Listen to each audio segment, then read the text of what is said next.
Okay, welcome. We're working on a tractor today. The tractor last summer, I inherited this. It's passed on from a neighbor, and so it comes with a few problems. It ran fine, and then all of a sudden it spit and sputtered and barely had any energy, and I had to park it in one of the fields. I then had to work on it. I actually called the dealer and said, hey, what would it take for me to have you just get this working or go over it? Because I just got this used tractor. Well, in August, they said they couldn't look at it until November. Well, in Fairbanks, Alaska, in November, this thing will be a brick and it'll be buried in the field in snow. So you wouldn't be getting to it. So I ended up getting a new fuel filter, taking it apart. Fuel filter is right underneath the seat. It's very hard to get to get the hoses off, because as you pull on the hoses, they Chinese finger on there. So I found a good set of pliers that are made for pulling hoses off. You put them on there and they pry it apart. Best tool in the world. Had a hard time locating one though. I finally found it at O'Reilly's for like $14. So it was like, that's the best $14 spent. Popped it off, put a new filter on there, used some vice grips to pinch the hose off, but the hose wouldn't flow from the tank to the filter.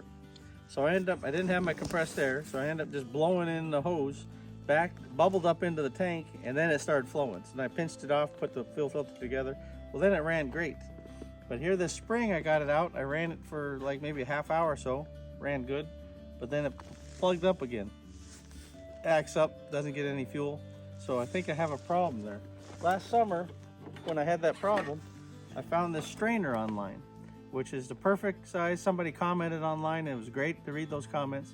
Person found this, it's a coffee tea strainer, and it fits perfect for this fuel cap. So it goes right in there. You can take it and it just drops right in the tank. And so it'll filter out any problems. If you get any pine needles, mud, dirt, bees, it keeps it out of your fuel and it's easy to clean out. But online, people tell me that the dealer quotes them 8 to 10 hours for flushing out this fuel tank. You gotta take everything off, the dashboard, all the knobs and handles, just to be able to take it off, to take the tank out and put it back. Okay, so the dealer quotes 8 to 10 hours, and people online said it took them 8 hours to take their fuel tank off, rinse it, and put it back. Well, that's a poor way of building a tractor. That it might be easy for manufacturing, but for ownership, you shouldn't have to spend that much time just to get to a fuel tank on a tractor. It's not like they could make it a little bigger or they could design it a different way. But that's a very poor design, having to take the seat and everything off, just to take the pan off just to get to the fuel tank. I could almost put a new fuel tank on externally, a lot shorter and a lot cheaper, and just run a hose down there than to be messing with that tank. So what I'm going to do here today is I hooked up a little shop vac, a little bucket vacuum, because it's pretty disposable, and I'm going to vacuum out the tank. I also bought a little endoscopic camera so I can look down in the tank and see if I can see any of the debris or problems that we might be getting. We should be able to see the debris in the bucket when we're done. If we should get some. So I put a little clear hose on there to be able to fish it out, and that's what we're going to do here today. Okay, so this is the Home Depot bucket head.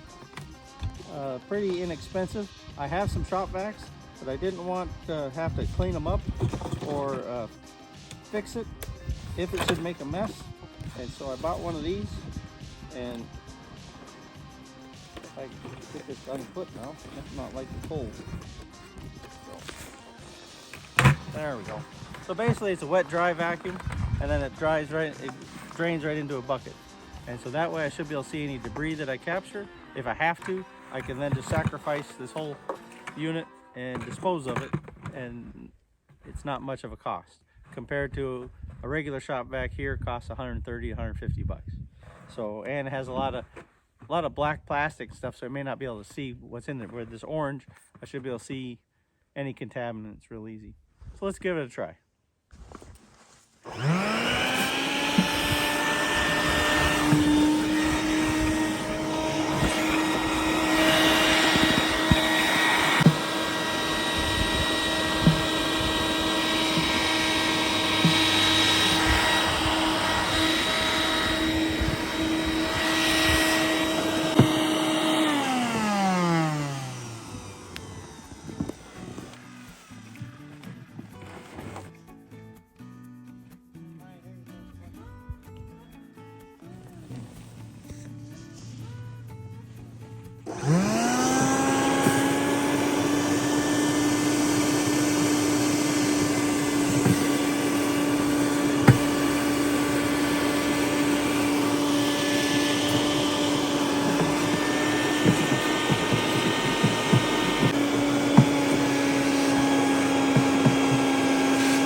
Problem is, in the cold weather, this hose is not very flexible. But that's what I had handy.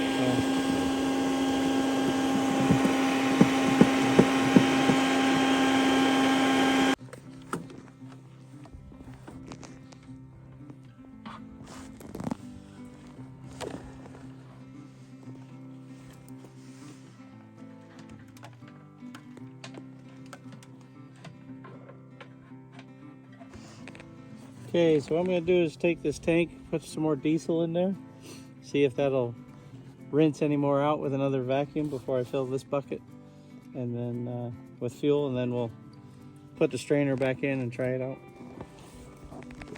But I hate all these gas tanks, and I hate all these old valve things people put on there. People that don't use these are the ones that put these on there.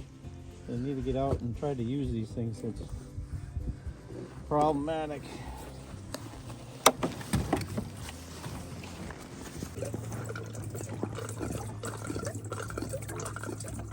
Okay, we're going to vacuum out another gallon or so, see if we get any more out of the tank. It beats going underneath and trying to blow back up in there, but the manufacturers need to make this not as simple for assembly and more simple for the owners, because there's no reason to spend all that time disassembling everything and reassembling it when it should be something that is an occasional occurrence, but it should be ready for it. Thanks.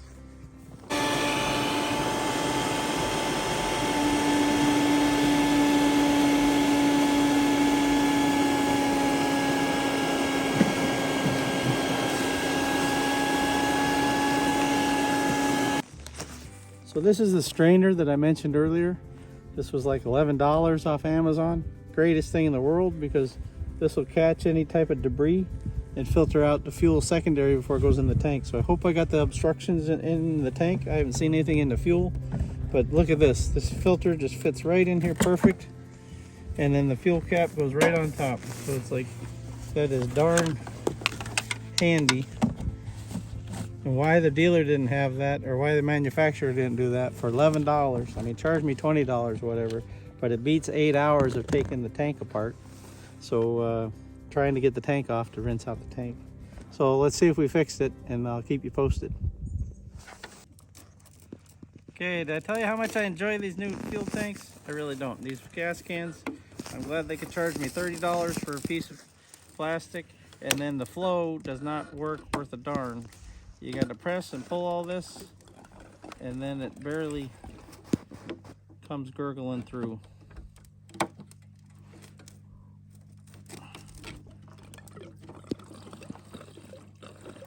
You see, it doesn't breathe very well. It needs an air hole up here at the top. I need to just buy an aftermarket kit, but I hate to buy a brand new tank and then have to go buy aftermarket stuff just to make it work. So whoever made these rules should come out and try using them. Then to realize that they're not practical. It's still cold enough that we use the glow plugs to preheat it. We've also had it plugged in overnight, so the engine should be heated up to a decent temperature. It's cold in the evenings, below 0 temperatures, like 15 below. But during the day here, we're hitting 15 above. So that'll help the diesel run, but we'll see if it fires off and see how it runs. Okay, we're gonna see how it starts up here. Just emptied the fuel tank, put new fuel in it, see if we still have an obstruction.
Hey, that seems to have looked like that took care of our problem. We're able to run it here for an hour and a half or so, and didn't have many problems. We just went back out, put some more fuel in it, went back out, and it sputtered a little bit once in a while. But then it came back and had full power. So I had to walk it home a quarter of a mile like last week, but we also had colder temperatures. So if anybody has any ideas, please put comments down below, like and subscribe. Kubota BX25D, but anyway, any Kubota BX. I'm thinking it might be, I always thought it was between the fuel tank and the fuel filter, that I blew it backwards and then it started working just fine for a while, and then it acted up. I changed the fuel filter out last season. So I don't know, it might be maybe intermittent fuel pump as well, but it seems like it sputtered a little bit, then power came back and it ran just fine. So we'll have to keep an eye on it. This is Alaska Road Trippers. We'll be seeing you on down the road.